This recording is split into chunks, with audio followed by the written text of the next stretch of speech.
Alam mo ba, hindi mo kailangang gumastos ng malaki o lumipad ng libu-libong kilometro para maranasan ang ganda ng ibang bansa. Akala natin, para makita ang Mala Santorini na view, kailangan mong pumunta ng Greece. Para sa Mala Europe na vibes, kailangan mong mag-tour sa Italy o France. At para sa Mala Desert o Tropical Paradise, kailangan mo pang bumili ng ticket abroad. Pero paano kung sabihin ko sa'yo na meron lahat niyan? Oo, tama ang narinig mo. May mga lugar dito sa bansa natin na parang direktang kinuha mula sa ibang bahagi ng mundo. May Mala Europe na bayan, may parang nasa Middle East na disyerto, may parang nasa Switzerland na bundok, at may parang nasa Maldives na resort. Sa video na ito, dadalhin kita sa top 15 mga lugar sa Pilipinas na parang nasa ibang bansa ka. Mga destinasyon na hindi mo aakalain na dito mo lang pala makikita sa ating bansa. Pero bago yan, huwag kalimutang mag-like, mag-comment at mag-subscribe para sa mas marami pang travel content na katulad nito. Handa ka na ba? Simulan na natin! Top 15. Sand Dunes. Ang sand dunes ng Ilocos Norte ay parang diretso kang napunta sa disyerto ng Middle East dahil sa lawak ng buhangin at Mala Desert na tanawin nito. Matatagpuan ito sa Lawag City kung saan pwede kang mag 4x4 ride at sandboarding na parang nasa Dubai Adventure ka. Dahil sa walang katapusang buhangin, sobrang cinematic at perfect ito para sa mga travel shots.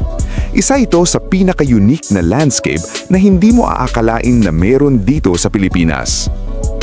Alam mo ba, ang sand dunes ng Ilocos ay ginamit bilang filming location ng ilang local at international movies dahil sa Mala Desert nitong itsura. Top 14. Venice Grand Canal Mall.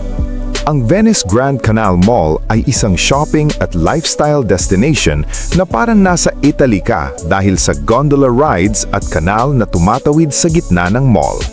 Matatagpuan ito sa Taguig at kilala sa romantic European vibe nito. May makukulay na buildings, tulay at street performances na nagbibigay ng tunay na Venice experience. Perfect ito para sa date, photos at aesthetic content. Alam mo ba? Pwede kang sumakay sa totoong gondola dito, complete with a gondolier na kakanta pa minsan. Parang legit Venice experience. Top 13. Vegan Heritage Village. Ang Vegan Heritage Village ay parang bumalik ka sa panahon ng Spanish colonial era dahil sa preserved nitong cobblestone streets at lumang bahay. Matatagpuan nito sa Vigan at isa sa mga pinaka-authentic historical towns sa Asia. Sa paglalakad mo dito, parang nasa Europe ka dahil sa arkitektura at ambience. Isa itong UNESCO World Heritage Site na talagang ipinagmamalaki ng Pilipinas. Alam mo ba? Ang Vigan ay isa sa iilang lugar sa Asia na nanatiling buo ang Spanish-era town planning hanggang ngayon. Top 12. Batanes Rolling Hills. Ang Batanes Rolling Hills ay parang nasa New Zealand dahil sa malalawak nitong green hills at dramatic na coastal views. Matatagpuan ito sa Batanes at kilala sa peaceful at untouched na kalikasan. Ang hangin, tanawin at katahimikan dito ay ibang klase kumpara sa ibang tourist spots. Isa ito sa mga pinaka-dreamy at cinematic places sa bansa. Alam mo ba, dahil sa lakas ng hangin sa Batanes, ang mga bahay dito ay gawa sa bato para mas matibay laban sa bagyo. Top 11. Kapurpurawan Rock Formations. Ang Kapurpurawan Rock Formations ay parang nasa Iceland ka dahil sa kakaibang hugis at kulay ng mga bato na hinubog ng hangin at alon. Matatagpuan ito sa Burgos, Ilocos Norte at kilala sa puting limestone formations nito.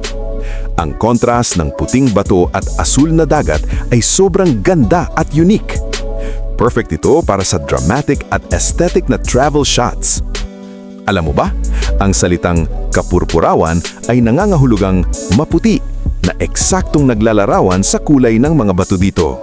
Top 10. Langun Gubinggob Cave. Ang Langun Gubinggob Cave sa Samar ay parang katulad ng sikat na Tukad Sepung Cave sa Bali dahil sa liwanag na nanggagaling sa itaas ng kuweba. Isa ito sa pinakamalaking cave systems sa Pilipinas at puno ng stunning rock formations. Kapag pumasok ang sikat ng araw, nagiging magical ang loob nito na parang nasa ibang bansa ka. Isa itong hidden gem na hindi pa masyadong crowded. Alam mo ba? Ang Langun Gubinggob Cave ay isa sa pinakamalaking cave systems sa buong Pilipinas at kayang maglaman ng napakaraming explorers. Top 9. Kalawit Safari Park.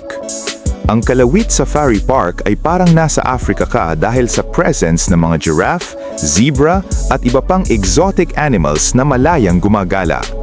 Matatagpuan ito sa Kalawit Island at isa itong wildlife sanctuary na kakaiba sa karaniwang zoo.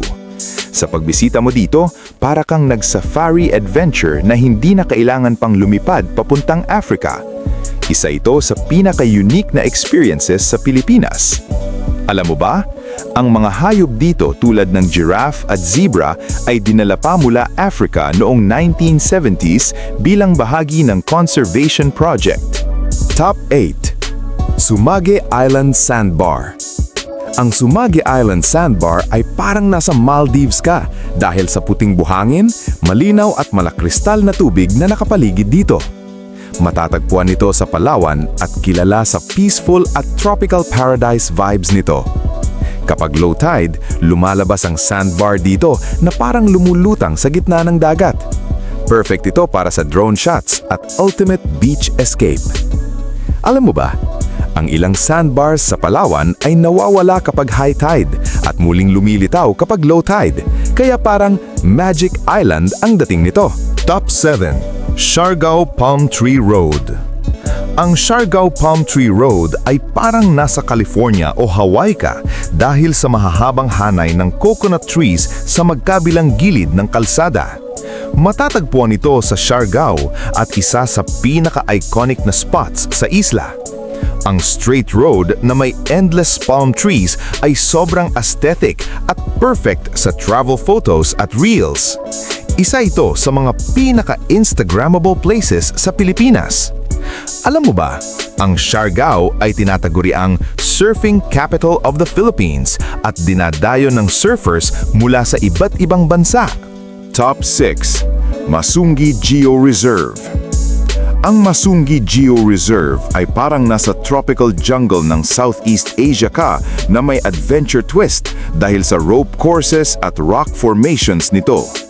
Matatagpuan ito sa Rizal at kilala sa conservation efforts at ecotourism experience.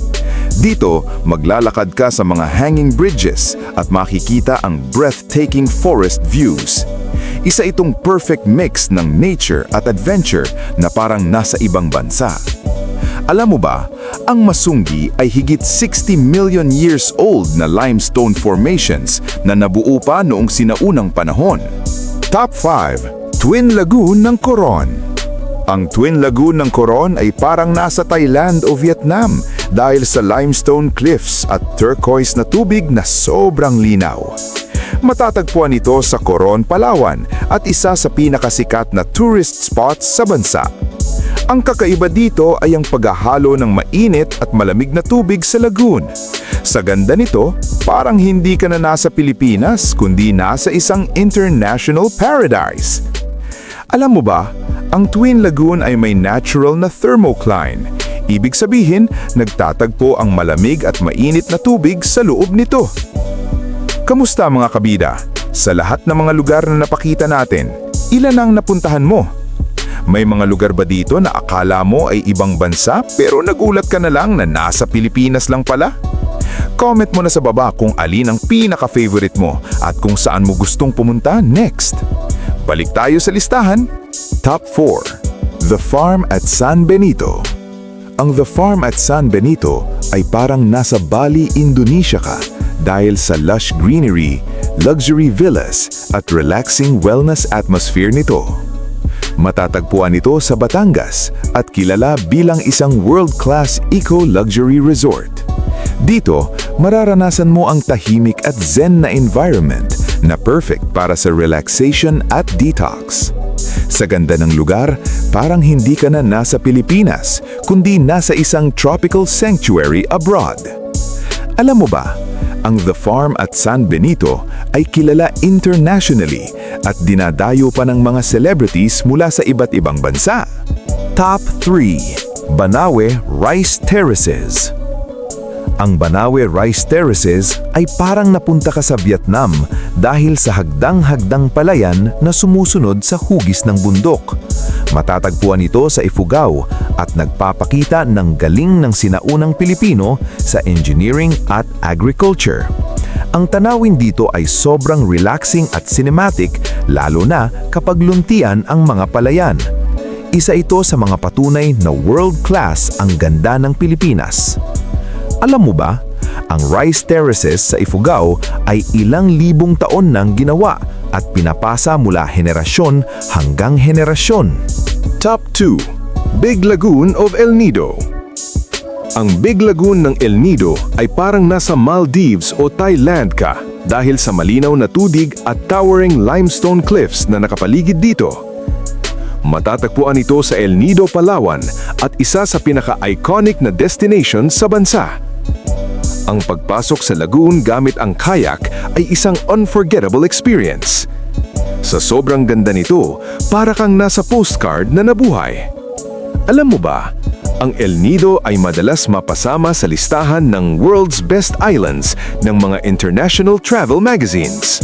Top 1. Kayangan Lake. Ang Kayangan Lake ng Coron ay parang nasa ibang planeta ka na dahil sa sobrang linaw ng tubig at kakaibang rock formations nito. Matatagpuan ito sa Coron, Palawan at tinuturing na isa sa pinakamalinaw na lawa sa Asia. Ang iconic viewpoint nito ay isa sa pinaka-photographed spots sa Pilipinas. Sa sobrang ganda at clarity ng tubig, makikita mo hanggang ilalim kahit malalim na ito. Alam mo ba? Ang Kayangan Lake ay binabantayan ng mga lokal dahil sagrado ito sa kanilang kultura at paniniwala. At ayan na nga, ang top 15 mga lugar sa Pilipinas na parang nasa ibang bansa na talagang magpapatunay kung gaano kaganda at ka-diverse ang ating bansa. Mula sa mala-Europe na mga bayan hanggang sa mala-Maldives na mga islands at pati na rin sa mga tanawing parang nasa Africa, Middle East at iba pang bahagi ng mundo, lahat yan ay matatagpuan mo dito mismo sa Pilipinas. Ikaw, kabida, alin sa mga lugar na ito ang pinakagusto mong puntahan? At meron ka pa bang alam na lugar sa Pilipinas na parang sa ibang bansa na dapat naming maisama sa susunod na video? I-comment mo na sa baba ang iyong sagot. Tandaan, hindi mo kailangang lumayo para maranasan ang ganda ng mundo. Dahil minsan, nasa sariling bansa mo lang pala ang mga tanawing hinahanap mo. Sa bawat paglalakbay natin, mas lalo nating napapatunayan na tunay ngang it's more fun in the Philippines. At kung nagustuhan mo ang video na ito, huwag kalimutang mag-like, mag-share, at mag-subscribe para sa mas marami pang travel at mind-blowing na content tulad nito. Maraming salamat sa panonood. Hanggang sa muli, kabida!